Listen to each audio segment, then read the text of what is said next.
Obrigado, Cristiano. Obrigado, boa noite a todos e todas. Um remédio aqui para aumentar a emoção desse ano.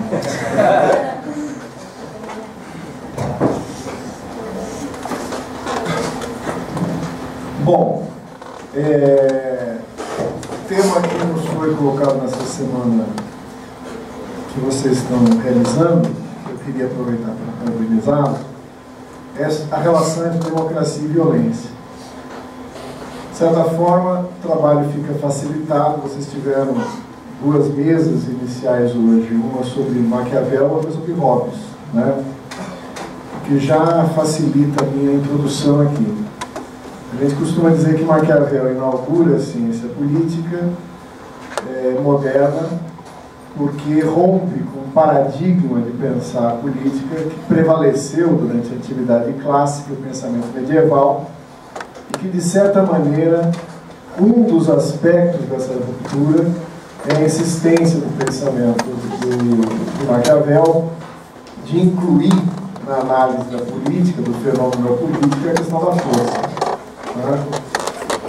Os clássicos da antiguidade, Aristóteles, Platão, estão convencidos que a arte da política ela inicia no cenário onde a força cessou de agir. Quer dizer, a força é algo externo à polis, para dentro da polis são as relações políticas, a lei, a separação entre o poder religioso e o poder laico, o poder civil e o poder militar, né? As instituições públicas, a lei pública. Quer dizer, todas essas características da política são pensadas na antiguidade no viés do pacto que prescinde, né, do uso da força, né, que abdica do uso da força para manter as relações no campo da chamada política. Maquiavel não introduz a questão da força na política por um mero capricho, nem pela sua triste caricatura, que muitas vezes fica mais famosa do que o próprio conhecimento do autor, por ser alguém que justifica a violência como meio próprio da política. O que Maquiavel detecta é que a política é uma correlação de forças, e que nessa correlação de forças o uso da violência não é um recurso acidental, um recurso ocasional na política, mas acaba sendo um recurso essencial. Hobbes, como vocês devem ter visto, tem uma frase, e Hobbes é um leitor de Maquiavel, né? O Hobbes afirma que o pacto sem a espada não passa de palavras, né? Um dos capítulos lá do Príncipe, quem ganhou o Príncipe ali vai para o seu pai ter a oportunidade de ler, né? Eu gosto de dizer aos meus alunos que o mundo na política se divide em quem leu e quem não leu Maquiavel. Eu espero que você leia, porque o pessoal que ganha não leu o livro. Mas um dos capítulos de Maquiavel, ele vai dizer do reformador, né, da criação das boas leis, e vai criar uma metáfora que ela é famosa, será recuperada pelo biógrafo do Trotsky, né, Zeitdeutscher, em que vai diferenciar o profeta armado do profeta desarmado, né? Não são as boas leis pelo seu conteúdo que se impõem, mas a lei feita por aquele que tem os instrumentos para poder fazer valer a sua vontade. O profeta armado, esses vencem, os desarmados perecem. Essa constituição da política moderna, já presente no nascimento da política moderna, vai marcar a leitura sobre o Estado. O Estado sempre será, e aí há uma nuance que poucos observam, né, mas Gramsci vai observar bem, que em Maquiavel não é o uso exclusivo da força. Em nenhum momento, para um bom leitor de Maquiavel, vai passar essa observação, né? O príncipe, que aí funciona como uma metáfora do Estado, não é aquele que, na dúvida, usa a força. É aquele que sabe usar a força, né, quando ela é necessária e imprescindível para a criação e a manutenção do Estado. Mas em nenhum momento, né, o pensador Nicolau Maquiavel vai afirmar que a força é o único instrumento do Estado para sua garantia. Pelo contrário, vai insistir sobre vários exemplos históricos que aqueles que percorreram a vontade de manter o seu Estado e escolheram unicamente o caminho da força, acabaram por ser derrotados. Não é? A famosa metáfora de Maquiavel, em que o bem deve ser feito, o mal deve ser feito imediatamente, de uma vez só, e o bem aos poucos, né? É uma metáfora que mostra o quanto ele apostava na combinação desses dois elementos. Né? Mesmo quando perguntado, ele vai buscar uma metáfora do imaginário romano, né? Quando perguntado ao príncipe qual seria o melhor professor do governante, já que ele teria que usar bem a força e os instintos animais da violência, ao mesmo tempo que ele teria que se apoiar nas virtudes, no direito, né? Na aceitação que busca a legitimidade do seu governo. Então, quais seriam as características e as virtudes que um bom professor de um estadista deveria colocar? E o Maquiavel responde com uma metáfora romana, né, que o melhor professor do príncipe é o centauro, né, que combina a animalidade, a violência, com a prudência, com a virtude, com a inteligência, com a razão. Né? Ou também a metáfora na mesma direção da raposa e do leão, a força do leão, a astúcia da raposa.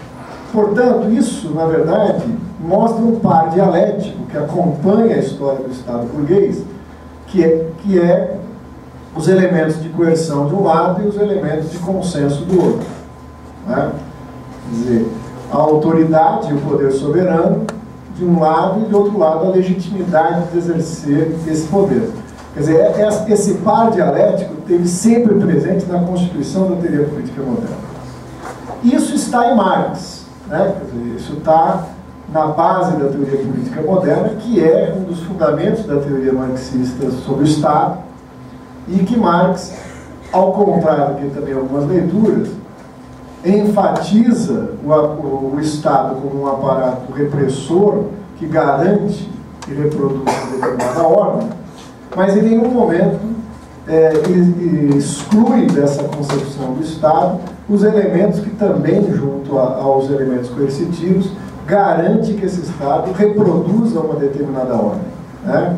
Aliás, é o mesmo autor que vai, no mesmo momento que faz a crítica à filosofia do direito de Hegel, se empenhar com seu colega Engels no estudo da ideologia, por exemplo. Né? Portanto, esse par que constitui a natureza própria do Estado sempre foi uma presença marcante desde a teoria política burguesa até os seus críticos no campo do marxismo. O que ocorre contemporaneamente é que acabou se estabelecendo uma visão dicotômica entre esses elementos que compõem o Estado, né? Como se houvesse momentos onde a ditadura se expressa, e esse é um momento de coerção, e momentos antagônicos a esse, que são os momentos democráticos, aonde os elementos de busca do consenso predominariam. Né? Se nós entendemos isso como predominância de um aspecto sobre o outro, essa diferenciação faz sentido. No entanto, uma leitura dicotômica pode gerar uma incompreensão, e com graves consequências na prática, né, política, de acreditar que os elementos de uma ditadura são exclusivamente coercitivos e os elementos de uma democracia são exclusivamente aqueles de conformação do consenso, relativizando a quase anular os aspectos coercitivos do Estado. Né? Essa leitura dicotômica é reforçada no caso da formação social brasileira, e isso vai ser, sem dúvida nenhuma, profundamente marcado pelo ciclo autocrático que nós vivemos na nossa história, inaugurado pelo golpe burguês e militar desfechado contra os trabalhadores em abril de 64, há 51 anos atrás. Né? O problema dessas efemérides, que a gente passou o ano passado inteiro falando dos 50 anos, agora já são 51. Né? É lógico que essa experiência da ditadura empresarial militar ou burguesa militar marca, né, o processo de democratização como um processo de acertar as contas com esse aspecto mais evidente do Estado brasileiro, que é o aspecto da violência, né? No entanto, o próprio ciclo da ditadura militar pode ser compreendido nesse par dialético de coerção e consenso, né? Quer dizer, não é à toa que uma das primeiras iniciativas dos golpistas é um acordo MEC-Usai, né? É um estabelecimento interessante com as coincidências históricas, né? O golpe faz 50 anos e a golpe faz 50, é uma coisa, né, que não deve passar de uma coincidência feliz, né? Então, mas assim, é inegável a preocupação que o Estado do Brasil sempre teve com esse aspecto ideológico. Se a gente remeter para o Getulista, né, a criação do Departamento de Imprensa e Propaganda, por exemplo, mas mais do que isso, a formação de uma ideia de nação, da Constituição, uma cultura nacional, como elemento central para o Estado Novo. Então, os elementos coercitivos, os elementos ideológicos, a busca de legitimar esse poder de uma classe sobre outra no Brasil, a partir de mecanismos que também envolvem o desenvolvimento de aparatos educacionais, de aparatos de propaganda, né, de uma cultura nacional, não são irrelevantes, né?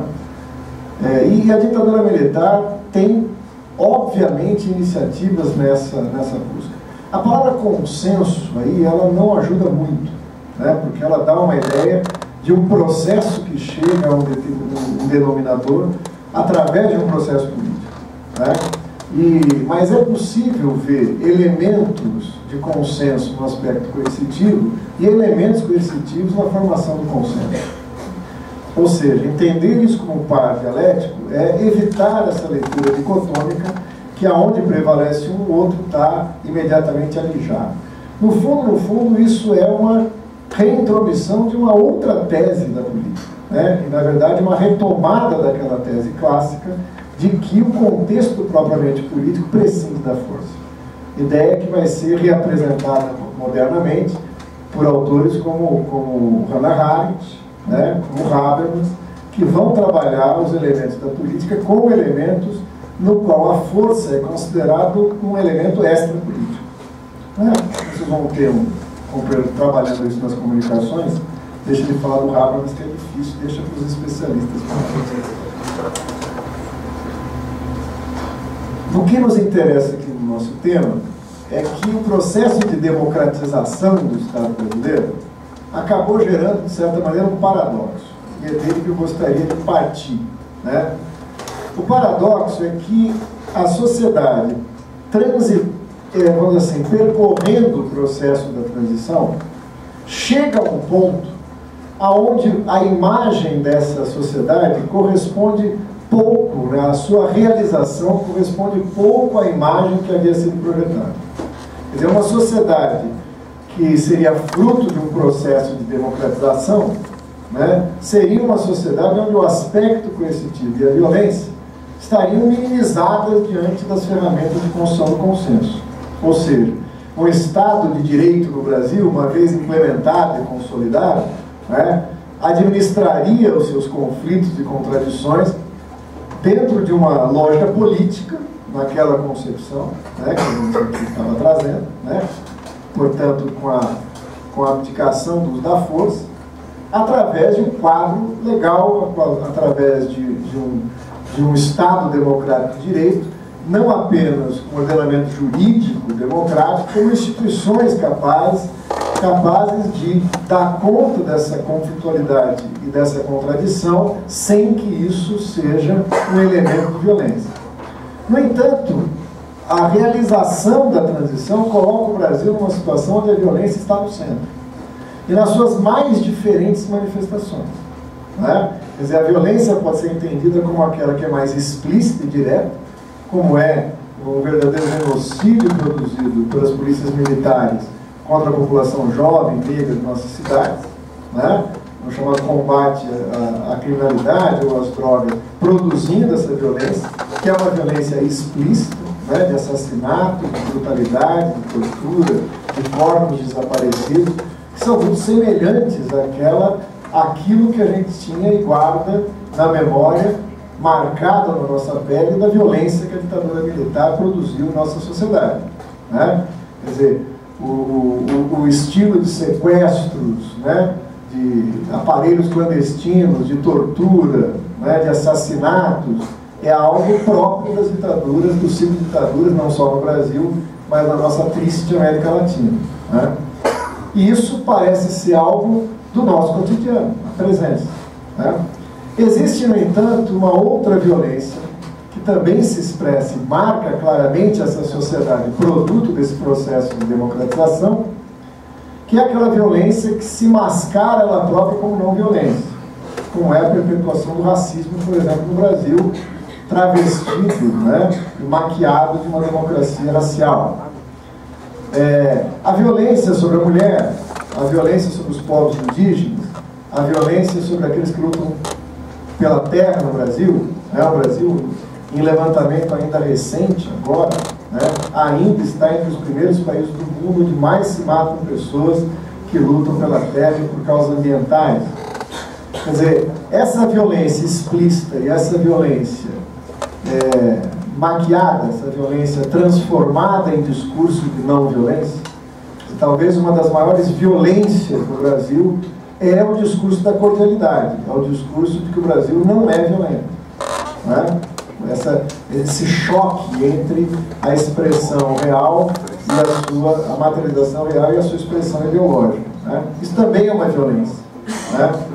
Ora, o paradoxo, portanto, é que o resultado do processo de democratização perpetua formas de violência.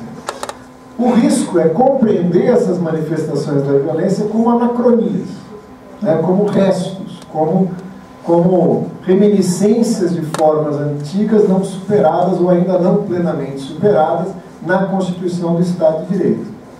A nossa hipótese é que essa leitura está incorreta. Não há reminiscências, não há restos, né? A violência que se perpetua e se reproduz no Brasil de hoje, no próprio Estado de Direito, é funcional a esse Estado de Direito, porque suas raízes são outras. Elas não são um fenômeno que tem suas determinações fora da Constituição, dessa formação social e de suas determinações.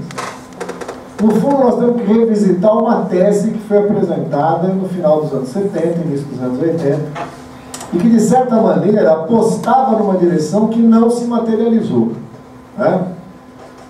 Na USP eu tive aula com o Gabriel Kohn. Gabriel Kohn é um weberiano muito bom, né? Tem weberianos bons, né? É que tem uns tão ruins que a gente, quando acha um bom, a gente precisa ressaltar. O Gabriel Kohn, pesquisador seríssimo, um leitor assim, calibrado de Weber, né?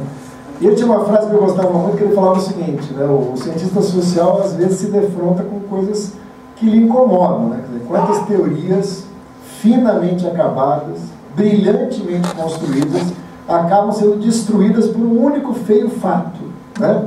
Tem um fato e desmonta todo aquele castelo de cartas na teoria. E o pensamento social, a crítica social, não pode ficar isenta de voltar sobre suas pegadas e relembrar aquilo que ela afirmou, né? No final dos anos 70, início dos anos 80, prevaleceu no pensamento político brasileiro a ideia de que a transição da autocracia burguesa, da ditadura, para um processo de democratização, era uma chance histórica de superar uma característica estrutural de nossa sociedade.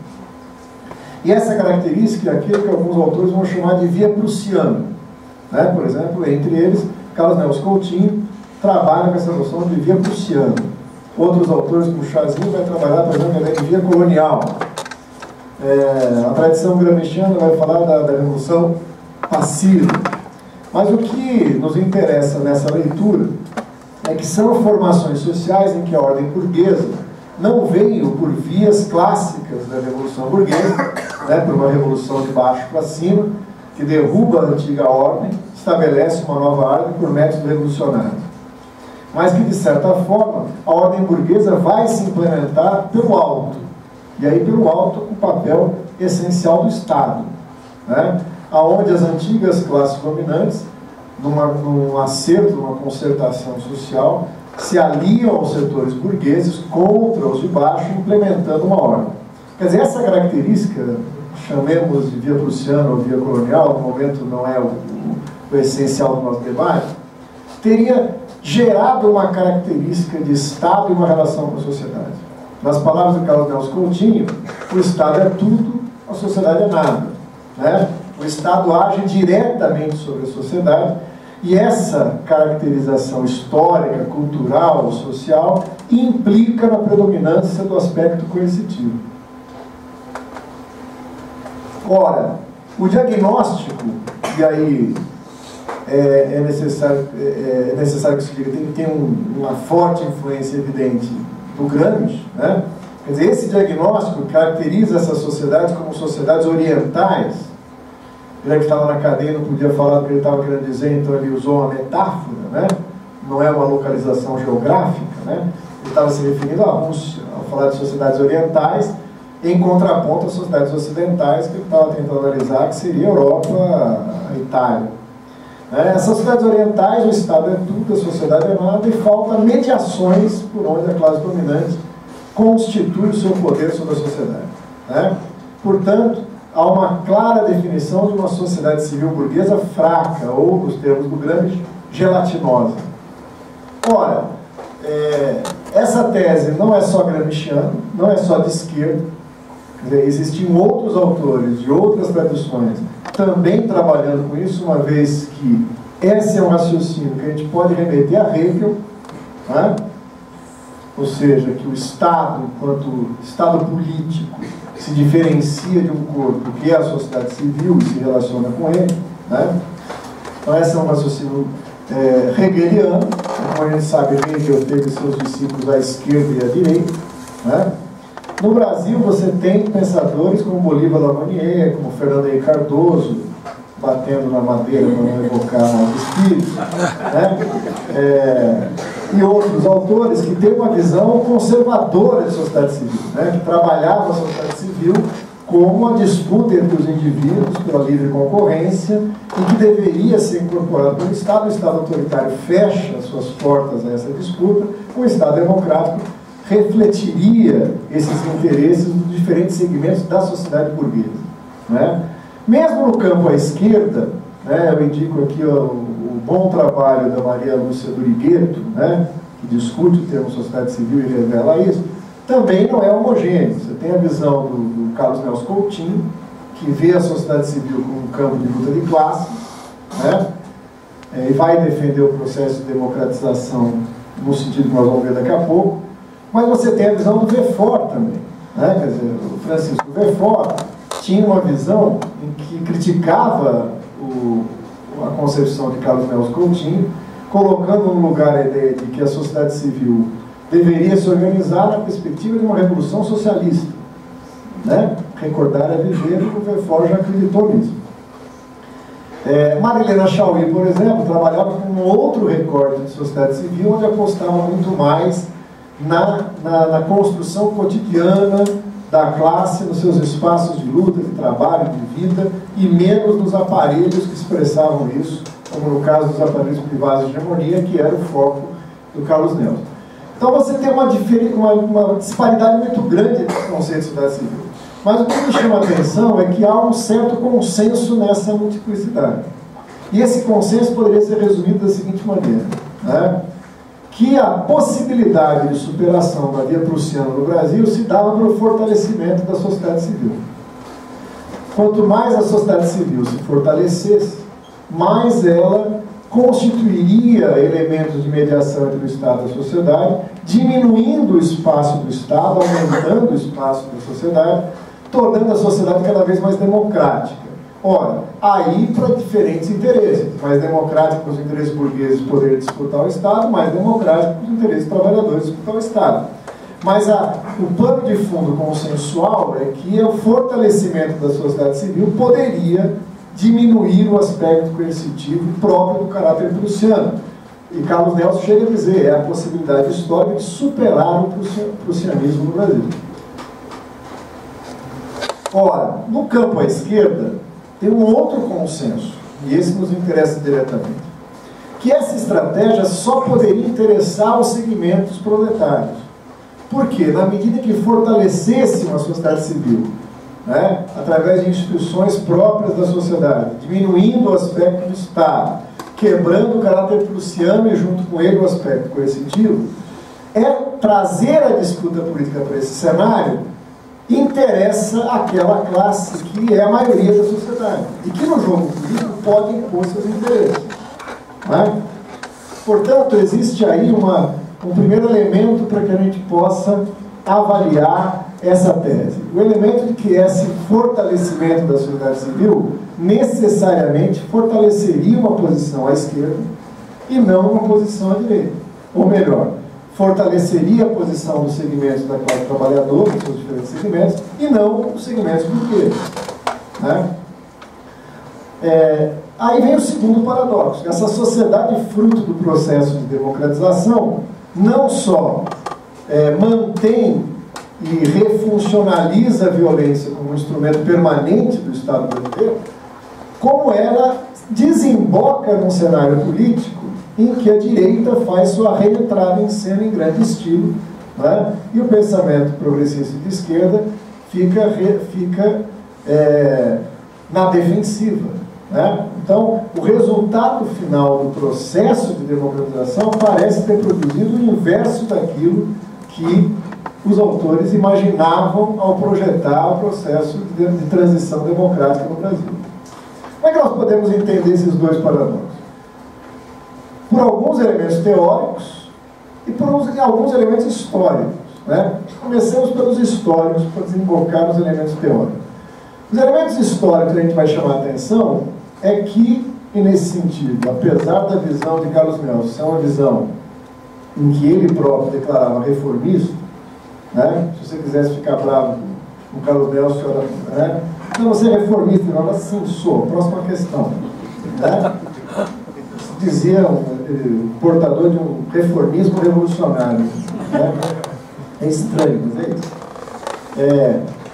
Mas a questão é essa, a questão de fundo é que, ao trazer a disputa de hegemonia como um espaço de luta de classes, nós precisamos entender que a outra classe também joga nesse espaço. Né? Quer dizer, mesmo considerando, como o Carlos Nelson considerava, esse cenário da disputa de hegemonia como favorável aos trabalhadores, era um campo favorável onde se daria uma disputa. O outro time vem jogar. Né? Ou seja, indo direto ao assunto, a burguesia também tinha uma estratégia da transição. Quer dizer, se essa estratégia que acabou predominando e que encontrou no Partido dos Trabalhadores o seu sujeito político de efetivação dessa ação política, o outro lado, a burguesia brasileira, as camadas dominantes do Brasil, também pensaram a estratégia da transição. E essa é muito conhecida. Né? Quer dizer, quando os militares do último ciclo define a necessidade de uma estratégia de abertura, primeiro chamada de distensão, depois transitando para o termo abertura, fazem com algumas características que são conhecidas dos historiadores. Né? A abertura democrática deveria ser lenta, gradual e, acima de tudo, segura. Não é? Era isso. O Golbery do Couto Silva, numa palestra na Escola Superior de Guerra, produz um texto. Esse texto está aí, para quem quiser pesquisar, está escrito, publicado, né? Em que ele compara a história do Brasil com processos cíclicos de aberturas e fechamentos, desde os momentos históricos mais remotos da colonização, da independência, da formação da República, do Estado Novo.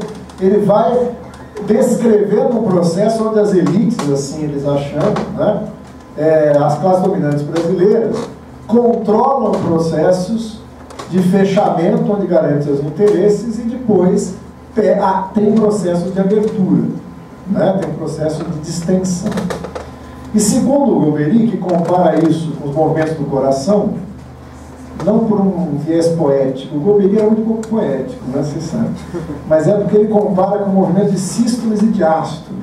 Né, o coração, para funcionar, abre e fecha, abre e fecha.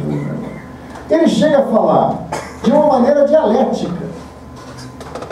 Nossa, não é? Um viés marxista É legal porque na mesma frase ele fala, numa forma dialética, sem Marx. Faz uma vírgula, sem Marx. Então, é possível falar dialética sem Marx. E é possível falar de dialética sem Marx. Lógico que as sístoles e diástoles de Golbery são pouquíssimos dialéticos. Ele trabalha perdendo abertura e fechamento, abertura e fechamento. Ele fala, o risco das elites brasileiras é que elas, no período, elas não querem abrir para manter o poder e aí são obrigadas a abrir, correndo o risco de perder o controle, como várias vezes aconteceu na história. Portanto, o desafio da abertura era produzir uma abertura sob controle, daí lenta e gradual, que permitisse às elites transitar para a nova forma sem perder o controle.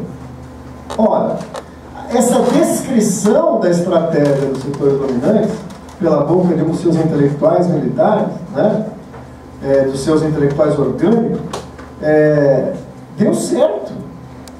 Né? Se você entender isso como produto do período histórico, produziu-se uma abertura absolutamente sob controle. Primeiro que ela foi lenta, né? As diretas não podiam ser naquele momento, foram depois. Gradual, com legislações, alterações pouco a pouco, que vão culminar, veja, somente em 88 numa Constituição, e ainda assim uma Constituição bastante sob controle dos setores conservadores.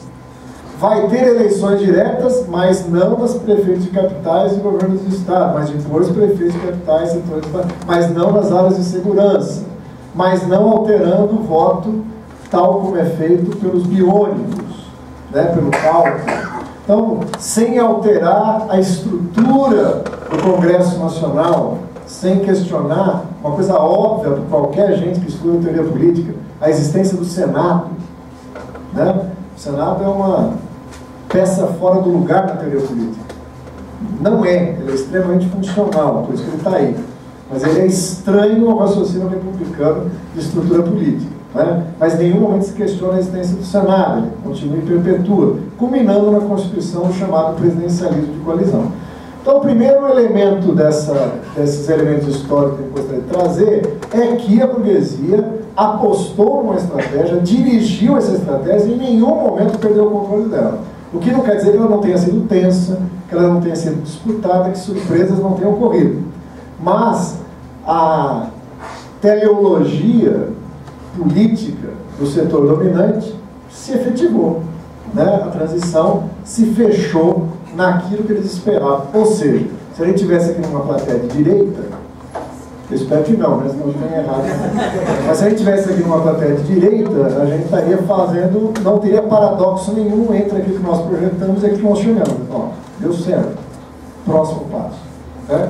Bom, o elemento político e histórico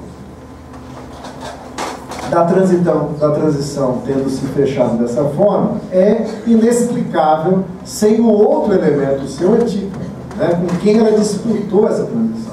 E aí o PT tem um centro inegável. Né? O PT é o protagonista desse período histórico. Né? E é o protagonista que nasce da classe trabalhadora, dos movimentos grevistas do final dos anos 70, das lutas sociais, da luta contra a ditadura, e se constitui num receptáculo para todos os segmentos da sociedade brasileira e da esquerda brasileira confluir-se na busca de uma alternativa política para os trabalhadores. Né? Então, o PT, ao produzir isso, ele produz um projeto estratégico. E esse projeto estratégico, que a gente em síntese chama de Estratégia Democrática Popular, aceita essa tese. Veja, essa é uma coisa delicada que o nosso grupo de pesquisa está estudando. Quando a gente remete fundamento dessa Estratégia Democrática Popular a pensadores como Carlos Nelson Coutinho, não quer dizer que ele escreveu as resoluções do Partido dos Trabalhadores, nem que ele foi muito bem aceito no partido e suas ideias juntamente. É mais sério que isso, né? É mais profundo que isso. É um caldo de cultura, é um momento histórico, forma uma consciência social de uma época, onde certos intelectuais, até porque são bons intelectuais, como o Carlos Nelson, como Florestan Fernandes, como o Caio Prado Júnior antes deles, detectam elementos na história que acabam sendo elementos que vão aparecer, confluir numa estratégia política que acaba por ser determinante.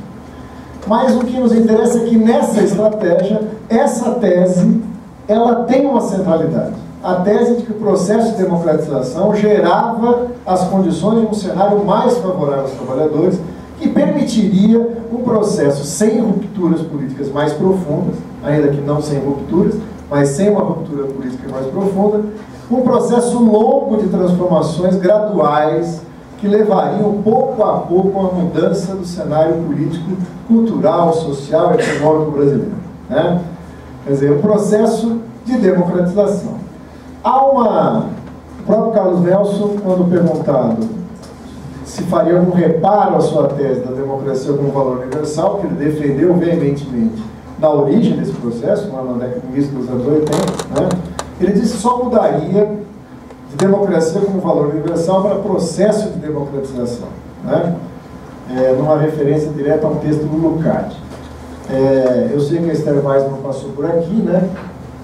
E a Esther Weissman sempre polemizou com o Carlos Nelson sobre isso, né? Ela acha que é uma incorporação, de certa forma, incorreta. O texto do Lukács, 73, se não me engano, Processo de Democratização, é um texto que vai numa direção bem contrária à ideia de valor da democracia como universal, né? Lukács está numa situação dramática depois dos acontecimentos do leste europeu, é convidado, claro, como já tinha sido várias vezes, para abdicar da sua convicção socialista, marxista, e migrar para o Ocidente, onde seria muito bem recebido, com pompas e circunstâncias, etc. Tal. E ele responde isso através de um texto. Um texto onde ele começa dizendo o seguinte: se é essa democracia que vocês têm a me oferecer, a democracia que prevalece no Ocidente, a minha resposta pode ser uma: não. Agora vamos analisar a transição socialista e vamos ver o que ele chamava de déficit de democracia na transição socialista. Mas ele falou: o déficit de democracia na transição socialista é de outra natureza. A democracia burguesa não é a alternativa para a transição socialista, né? Então ele nega, né? Nega que a democracia burguesa tem elementos de universalidade, coisa que o Carlos Nelson Coutinho está convicto que tem. Bom, essa transição pensada dessa forma é uma transição que também teleologicamente projeta um vir a ser para a política brasileira. Uma sociedade brasileira que poderia empreender um processo de reformas graduais, porque desarmaria a conflitualidade central que levaria a burguesia a romper o processo, né? Isso é a base do pacto social que fica explícito, né, no 12º Encontro Nacional do PT, 2002, que antecede a vitória de Lula para o seu primeiro mandato, né? Lá está dito com todas as palavras que se trata de um pacto social, da refundação de um contrato social, da constituição de um Estado-nação, né? E nesse cenário de pacto social, todos os segmentos sociais seriam beneficiados, né? Os trabalhadores pela criação de emprego e distribuição de renda, a burguesia pela segurança para os seus investimentos, previsibilidade e garantia das condições macroeconômicas para a realização de suas taxas de lucro. Todos os segmentos, não. O 12º Encontro do PT apenas ressalva que apenas os rentistas, numa metáfora tentando indicar o setor financeiro, não seria beneficiado no pacto. Essa é a única correção que se faz no projeto do PT. Os banqueiros passaram também a ser beneficiados. Eles ganharam uma forma de inclusão no pacto logo a seguir, né? O que gera uma coisa estranha na política. Maquiavel estaria virando na cova, né? A política é um jogo onde não há inimigos. Então, se não há adversários, primeiro, ou você já ganhou o jogo, ou você será surpreendido pelo adversário que há e você não viu e que vai derrotar, né?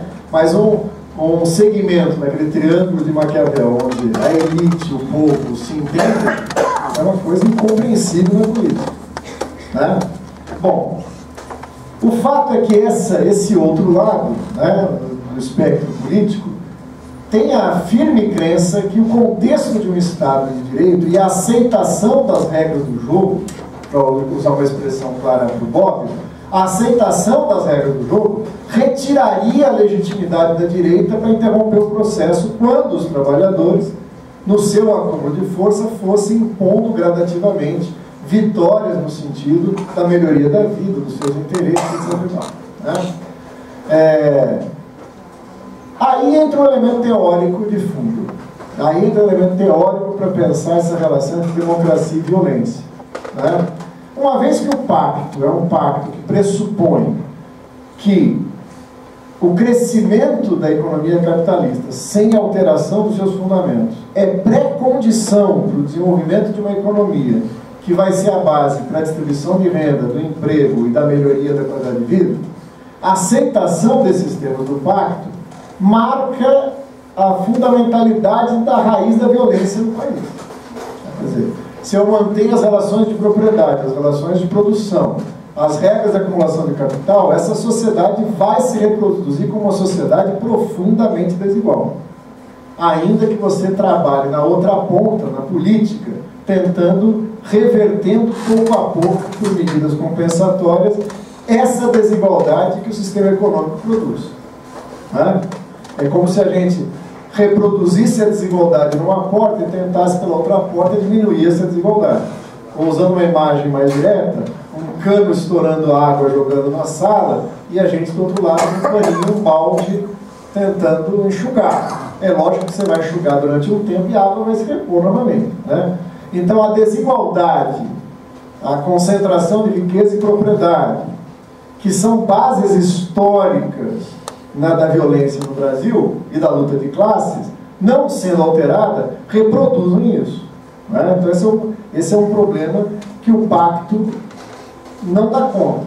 Ele dá conta por um momento de crescimento econômico.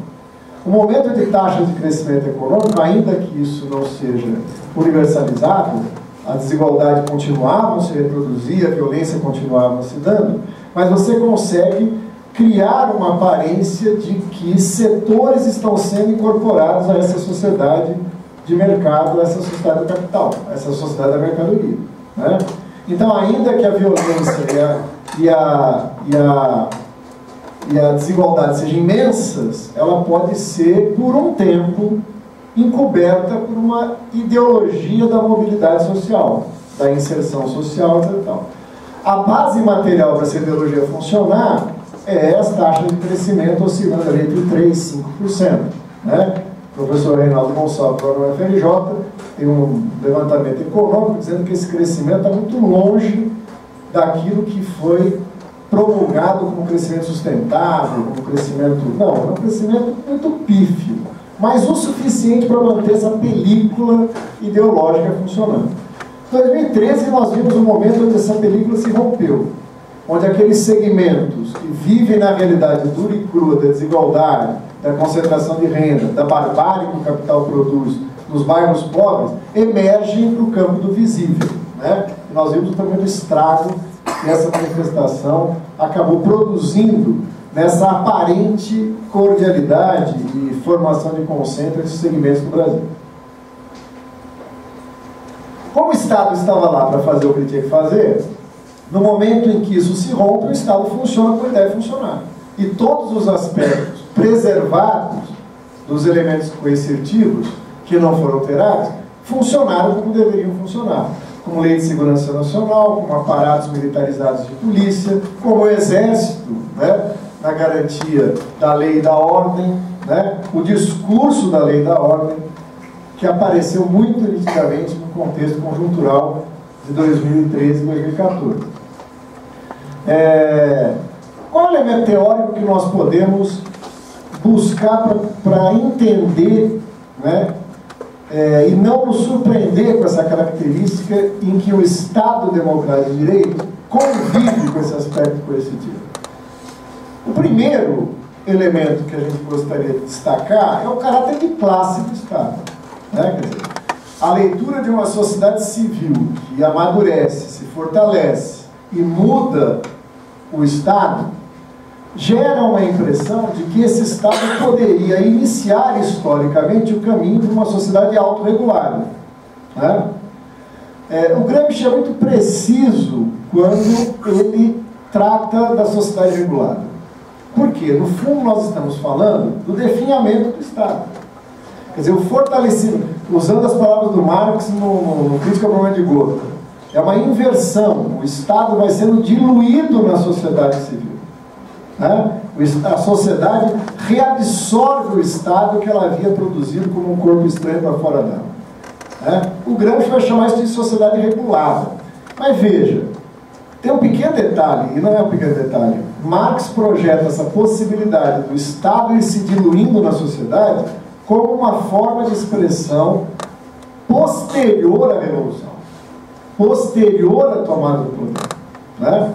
Sociedade regulada é um eufemismo que Gramsci usa para fugir da censura, para falar de comunismo.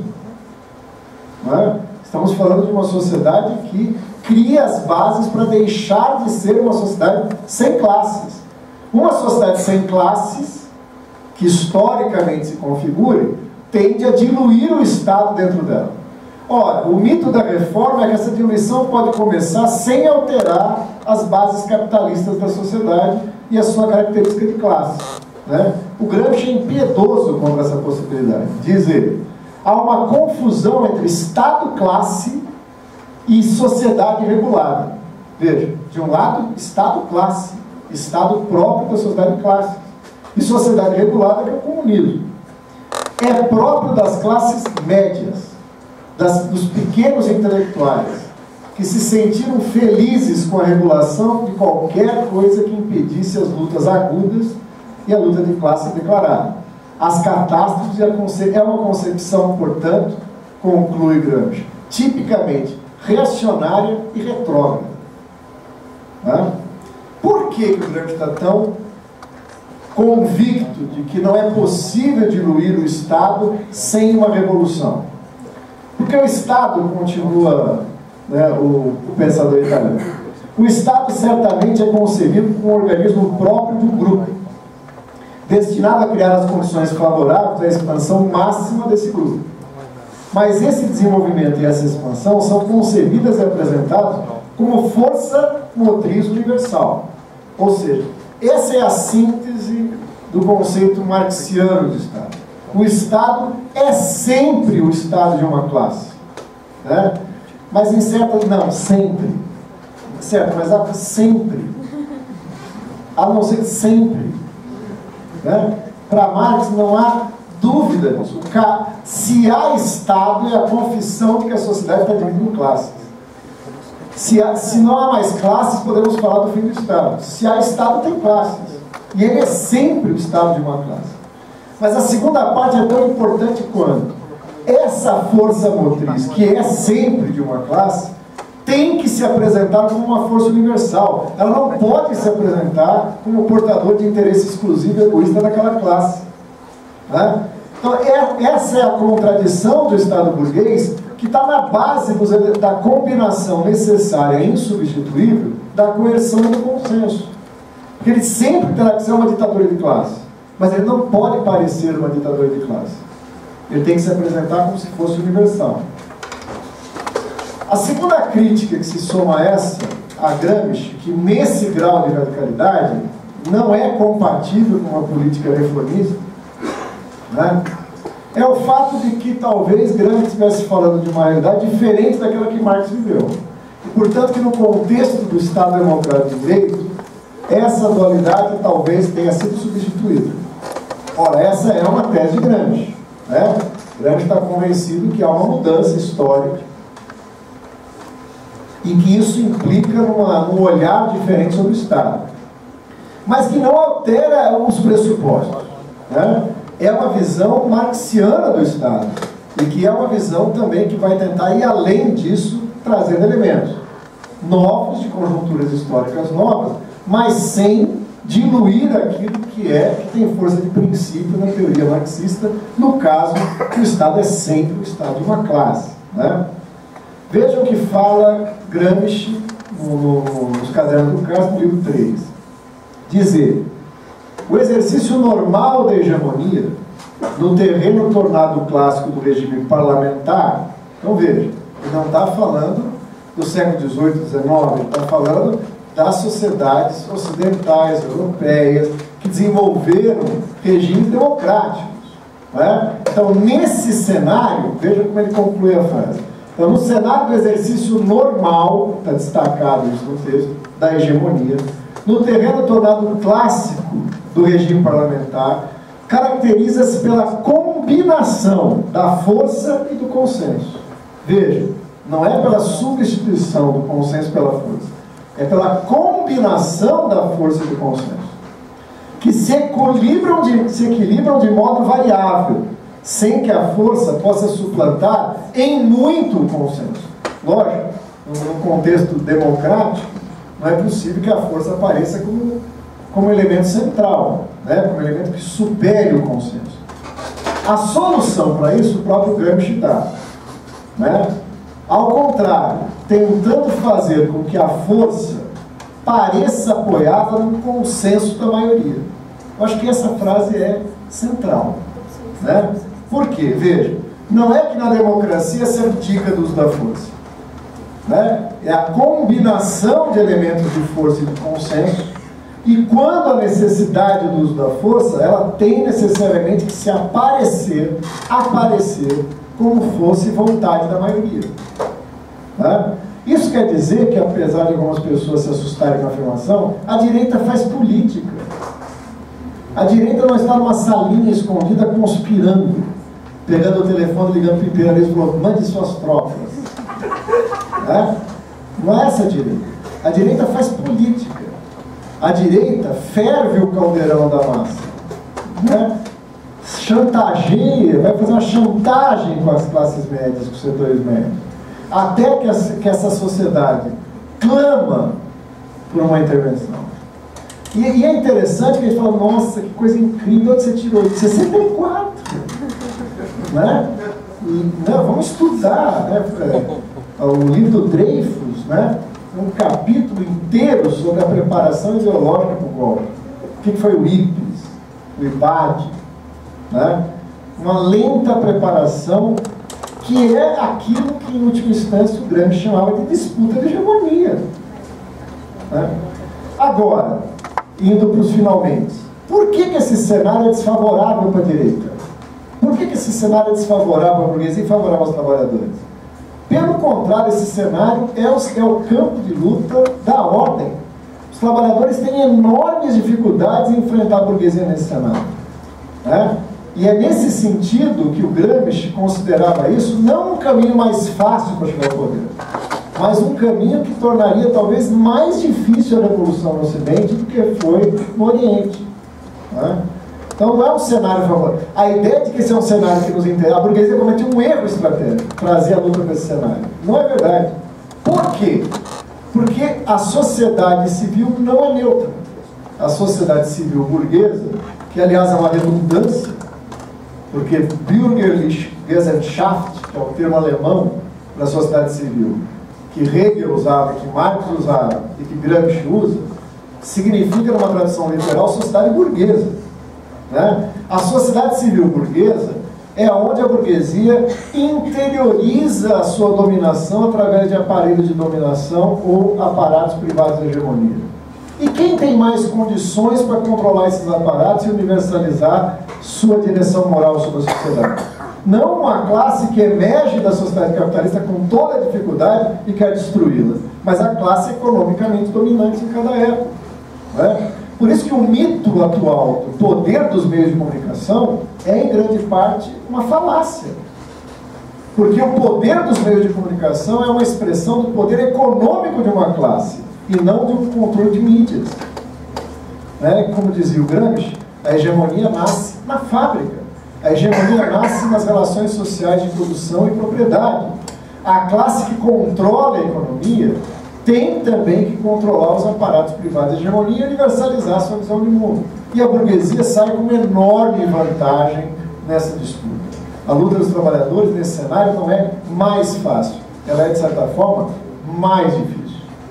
Isso significa que, ao nosso ver, para concluir, o Estado democrático de direito não tem a violência, não tem a coerção, não tem o autoritarismo, né? Não tem a desigualdade patente da lei, do ordenamento jurídico e das instituições judiciárias como um mau funcionamento dessa sociedade, com uma anacronia ainda não resolvida no caminho do processo de democratização. O que nós vivemos é que essa é a democracia máxima possível sobre a ordem do capital. O máximo de democratização possível sem que se altere as relações de produção e propriedade. Uma democratização de uma sociedade de classes produz uma desigualdade, produz uma violência e que leva à luta de classes. O pior que pode acontecer com os trabalhadores é desarmá-los para essa luta de classes, porque a direita e a burguesia não têm ilusões. No momento que é necessário, ela inverte o par dialético, né? E enfatiza a coerção, tornando secundário o consenso. Para isso, ela precisa apresentar essa coerção como vontade da maioria. E ela tem os meios para fazer isso. Principalmente num cenário político onde o seu oponente caiu na ilusão da neutralidade do Estado, caiu na ilusão da neutralidade dos meios de comunicação, entregando de bandeja isso para uma disputa que ele não tem condição de realizar, a não ser por sua força de classe, que ele abdicou, desorganizou e quebrou na sua radicalidade. Portanto, a relação entre democracia e violência é muito mais complexo do que a gente possa imaginar. No quadro do governo burguês, ela é algo necessário para garantir a ordem. E no quadro de uma revolução proletária, é algo necessário para garantir o salto de qualidade na democracia, né? Ora, aí nós temos que voltar aos clássicos, né? A não ser que você ache que é proibido o uso da violência. E aí você acaba engrossando o discurso da ordem. O discurso da ordem é aquilo que legitima a violência. O discurso da ordem não evita a violência. O discurso da ordem desarma a violência necessária contra a violência da ordem, criando as condições para que a ordem se reproduza com menor atrito, o que os teóricos chamam de consenso. Mas veja, o que é o consenso numa sociedade de classes? É a manutenção da exploração com atrito mínimo. Porque se tem uma ordem de classe, uma ordem do capital lá na mercadoria, uma exploração do trabalho, do sobretrabalho, não há consenso possível. O que há é as condições onde essa luta vai se dar, né? E agora, graças a 12 anos de democratização profunda, e 30 anos de processo de democratização, e 12 anos de governo do PT, nós temos uma legislação trabalhista que é inferior àquela, muitas vezes, da década de 30. Então, nesse cenário, agora o consenso é possível. Agora os trabalhadores já estão desarmados, inclusive legalmente, para fazer, então, agora eu tiro o atrito e a exploração se dá nas condições ótimas, né? Por isso, a violência não é prescindível na democracia. Ela é um instrumento de garantia da democracia para a ordem burguesa, né? Assim como é um instrumento para levar essa democracia a um patamar maior. Só que quebra dessa ordem de classes, né? Inauguração de uma nova forma histórica, não se dá sem a derrota daqueles que se interessam por essa ordem, né?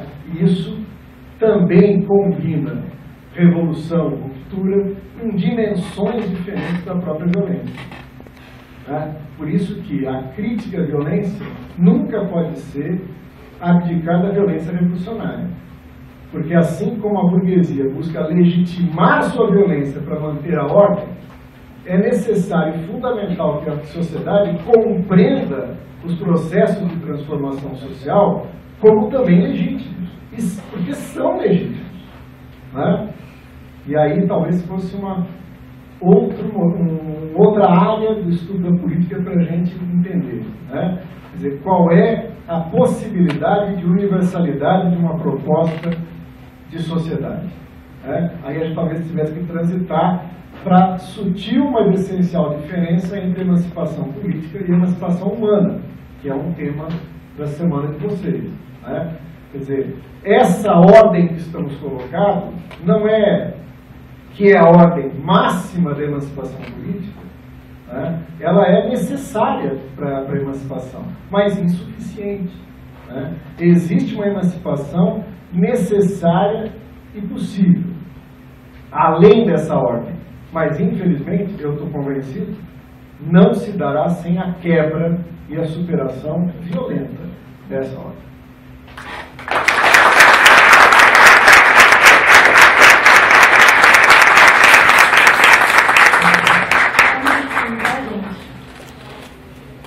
Quando os trabalhadores perderem a paciência. As pessoas comerão 3 vezes ao dia e passearão de mãos dadas ao entardecer. A vida será livre e não a concorrência, quando os trabalhadores perderem a paciência. Certas pessoas perderão seus cargos e empregos. O trabalho deixará de ser um meio de vida. As pessoas poderão fazer coisas de maior pertinência, quando os trabalhadores perderem a paciência. O mundo não terá fronteiras, nem estados, nem militares para proteger estados, nem estados para proteger militares prepotências, quando os trabalhadores perderem a paciência. A pele será carícia e o corpo delícia, e os namorados farão amor não mercantil. E quando é a fome que vai virar a intendência, quando os trabalhadores perderem a paciência. Quando os trabalhadores perderem a paciência, não terá governo nem direito sem justiça, nem juízes, nem doutores sem sapiência, nem padres, nem excelência. Uma fruta será fruta, sem valor e sem troca, sem que o humano se oculte na aparência. A necessidade e o desejo serão termos de equivalência, quando os trabalhadores perderem a paciência. Quando os trabalhadores perderem a paciência, depois de 10 anos sem uso, por pura obsolência, a filósofa faxineira, passando pelo palácio, dirá: declaro vaga a presidência.